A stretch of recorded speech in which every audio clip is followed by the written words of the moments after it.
राजमाता जिजाऊ साहेब यांच्या 427व्या जयंतीनिमित्त ओंकार वेलफेअर फाउंडेशनतर्फे तयार करण्यात आलेल्या 2025च्या विशेष दिनदर्शिकेचे प्रकाशन झालं।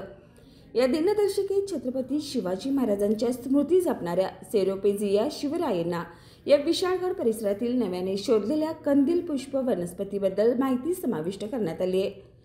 कार्यक्रमाच्या अध्यक्षस्थानी अमोल सरनाईक होते, तर सचिव ओंकार मोरे व उपप्राचार्य प्राध्यापक टी.के. सरगर यांचं विशेष मार्गदर्शन लाभलं। पेजर अकॅडमीचे प्रमुख अशोक पाटील, राजमाता तरुण मंडळाचे पदाधिकारी, रयत फाउंडेशनच्या अध्यक्षा उज्ज्वला पटेल, संपदा पाटील, संगीता पोतदार यांच्यासह अनेक मान्यवर या प्रसंगी उपस्थित होते। ओंकार वेलफेअर फाउंडेशनने सामाजिक बांधिलकी जपत निस्वार्थ भावनेने समाजसेवेचा वसा जपला आहे, हे या उपक्रमातून अधोरेखित झालंय।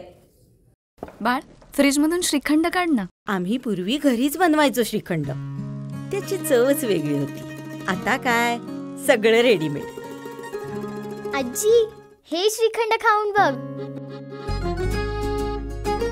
आज तुझ्या आईनं घरीच बनवलं की काय? हे आहे गोकुळचं श्रीखंड, अगदी जिभेवर रेंगाळणारं। जिभेवरच नाही तर मनावरही रेंगाळणारं। गोकुळ श्रीखंड, मनावर रेंगाळणारं।